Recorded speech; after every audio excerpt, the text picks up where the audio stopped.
Yo, what's happening? It's Benjamin D'Souza here. Bizak with another Clizak. And I'm up here, I'm scrolling through YouTube, right? And I come across a community tab post by none other than Jerome Whiteside, right? For those who don't know who Jerome Whiteside was, he was an ardent black Manispherian. At one point in time, you could see him in all the chat boxes and whatnot doing this two-step, putting on for the set. You feel me? you know, putting on for the Black Manosphere. Now he is the Black Manosphere's one of arch nemesis, if you will. I myself, as far as the Black Manosphere is concerned, I give my support to certain brothers like within the Black Manosphere and who rep the Black Manosphere, like O'Shea Duke Jackson, the big homie. You feel me? Shout out to O'Shea and Obsidian. I give my support to Obsidian. You know. Now I'm not a blind follower where I just hang on every word of everybody that I fuck with. You know what I'm saying? Some things I agree with, some things I don't agree with. You know what I mean? So don't put that jacket on me like I'm some Black Manosphere zealot of some sort. You know what I mean? That's just not me. I move how I move. But in any case, this guy Jerome Whiteside, he's embroiled in and nothing personal against the brother. He's kind of funny. I kind of enjoy some of his content because he does have a comedic flair to himself, like Grandmaster Troll. Grandmaster Troll is funny. He has a comedic flair about himself too. Even though him going out and doxing a gang of motherfuckers, I wasn't with that shit. I wasn't with it. Now when he gets on his streams and whatnot, and he gets to roasting motherfuckers, the shit do be kind of funny. But yeah, that shit he kind of went too far. But anyway, I'm getting off topic. Jerome Whiteside is funking with Taz Exclusive and Nyla Says, right? Apparently, Nyla has flipped her her B1 ways, and now she is a mouth frothing divester.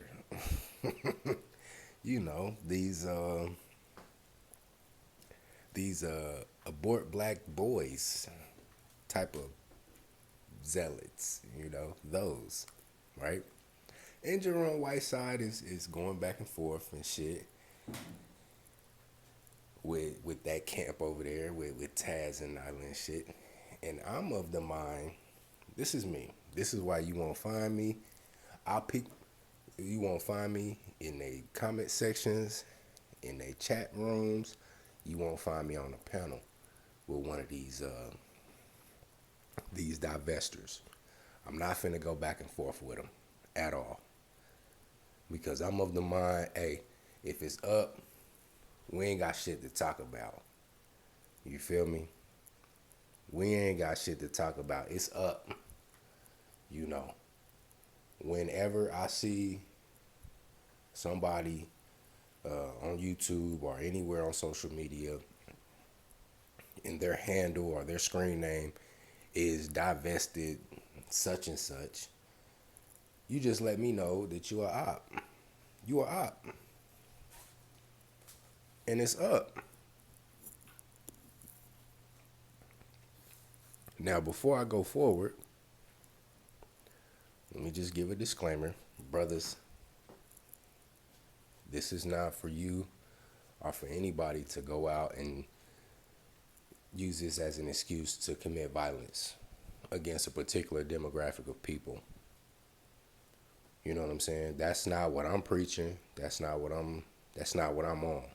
So as we go forward with this video, when you hear me talk about certain concepts like war or engagement of war, battle, or some sort of combat It is a metaphor. It's not literal. Do not use this as an excuse of, well, Benjamin was up here talking about combat and war in this particular country. No, nigga, no, I was not. It is a metaphor, okay? So I don't condone that type of behavior. All right? Now, with that said, these particular chicks, these divested chicks, they have marked themselves as ops. You know, it's kind of like an army in a particular country that's going to war with another with an opposition force. And you know, you have Geneva Convention rules and whatnot. You got international laws. You know, these people, this demographic of people, they're out of play. They're not in play, so you can't engage them. You know, and if you do engage them, these are the parameters in which you can engage them, et cetera, et cetera, et cetera. For the longest time, women,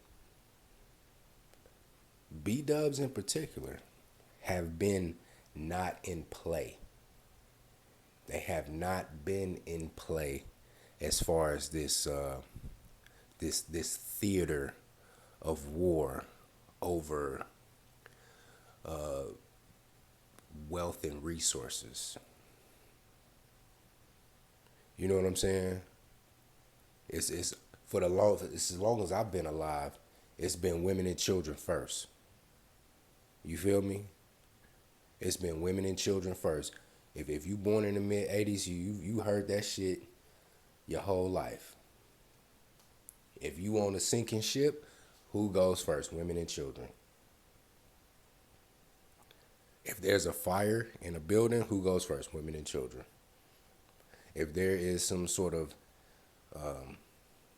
danger that has befallen a group of some sort, whatever that danger is, whose security and safety should be, quote unquote, should be secured first? Women and children. What we have entered into now, brothers,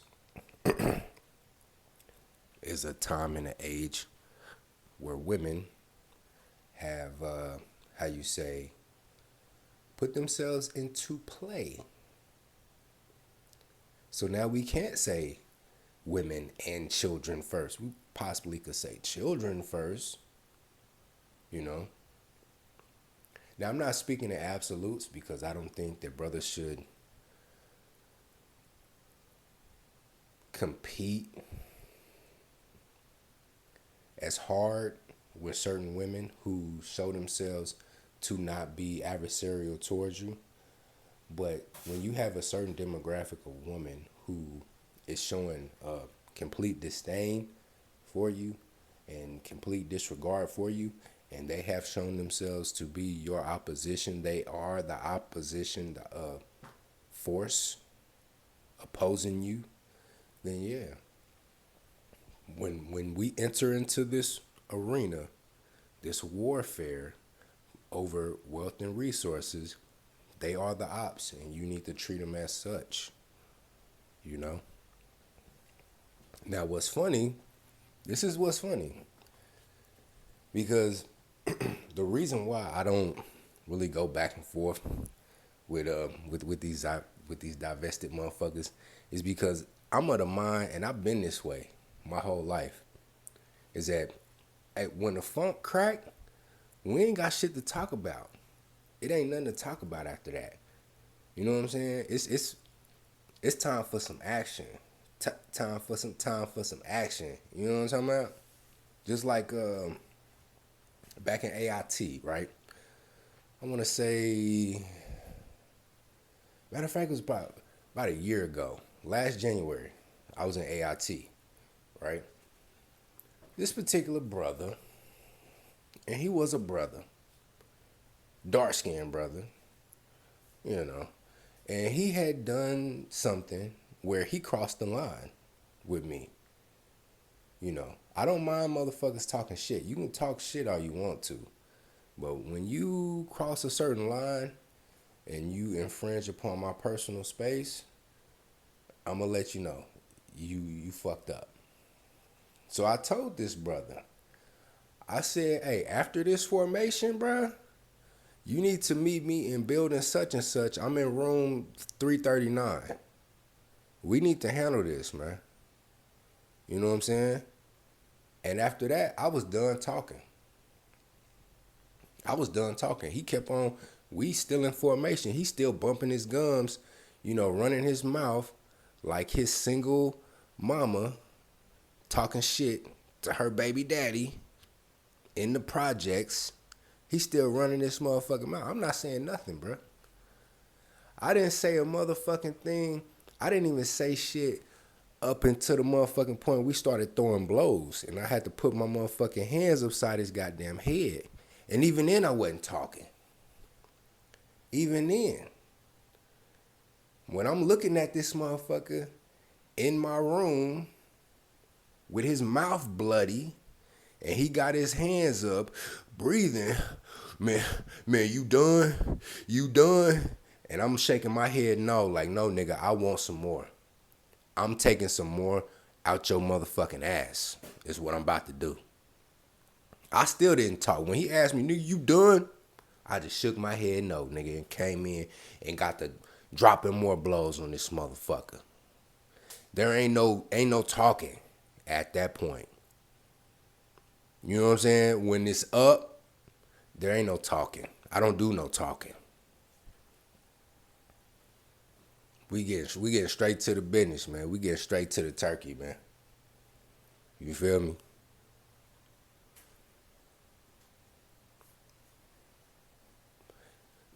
And I believe, it's just me. I believe brothers need to take the same approach when it comes to these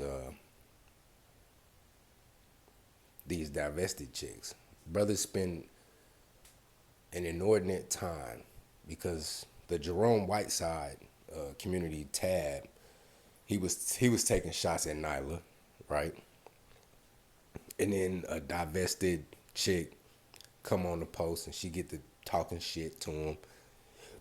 Excuse me. And he hop in the comment section responding to her.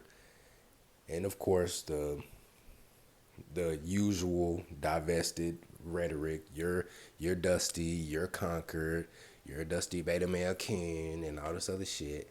I mean, like, how does that serve you, bruh?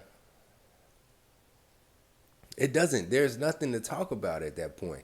Okay, you're an op. You're in opposition. We ain't got shit to talk about. You know what I mean? We ain't got shit to talk about. Okay, I'm dusty. Okay, I'm conquered. All right.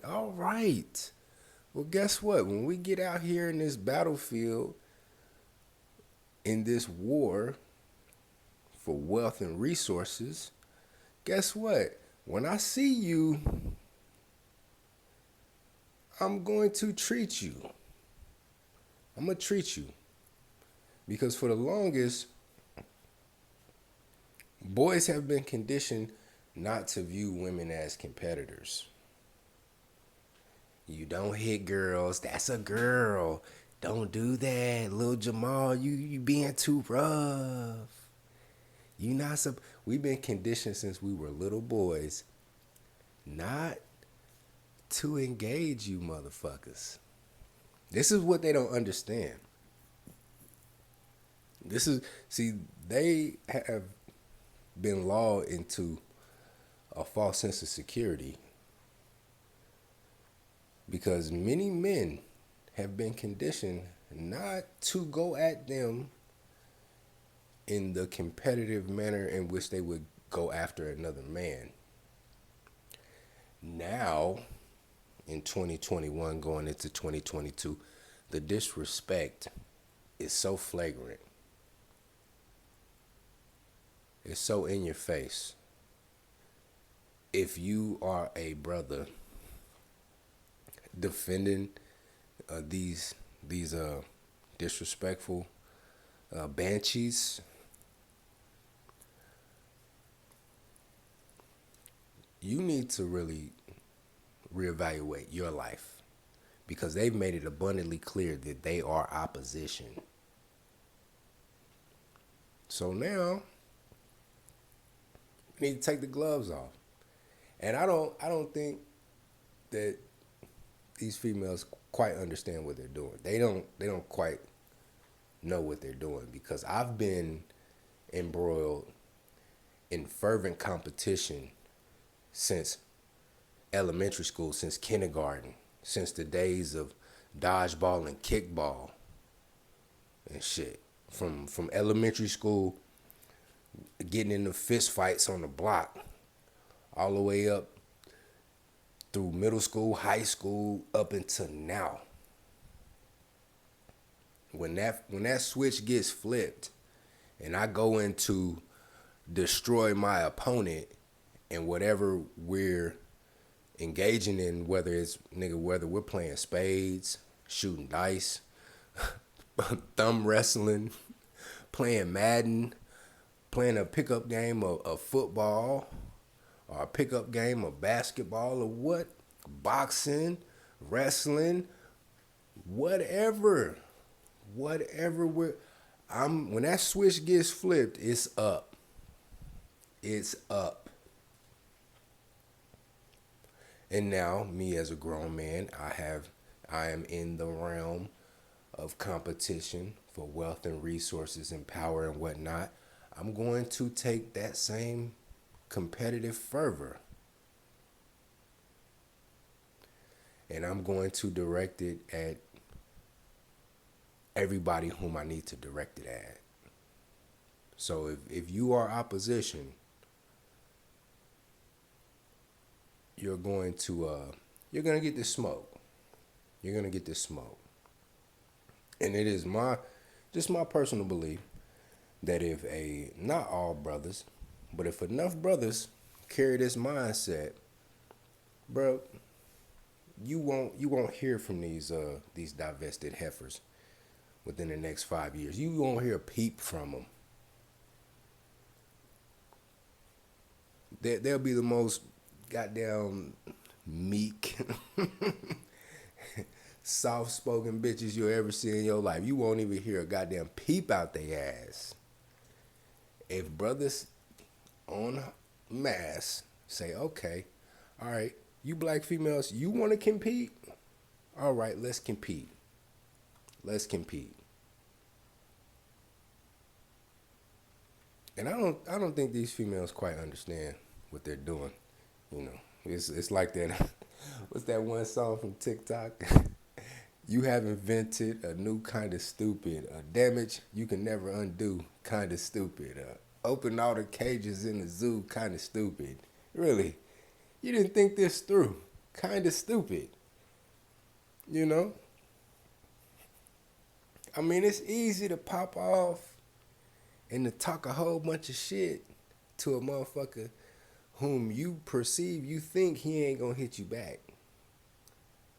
This is just a metaphor. You know what I'm saying? It's metaphorically speaking, if I know that a certain person is not going to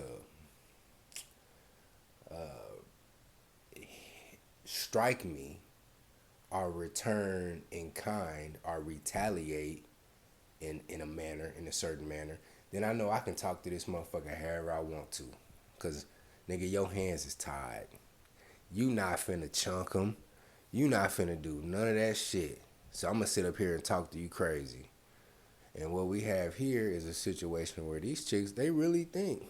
Like they really think that men aren't going to be heartless, ruthless when it comes to competing for these wealth and resources.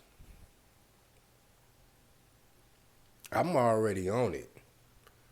I'm not helping these females do anything. I'm not helping you at all. As far as I'm concerned, you're competing for my shit. You need to be at home helping your husband bolster his shit, but instead you're out here in the field competing for resources with me. Okay, all right, that's fine. We gonna see about that. But yeah, bro. That's all I gotta say, man. Get up on that.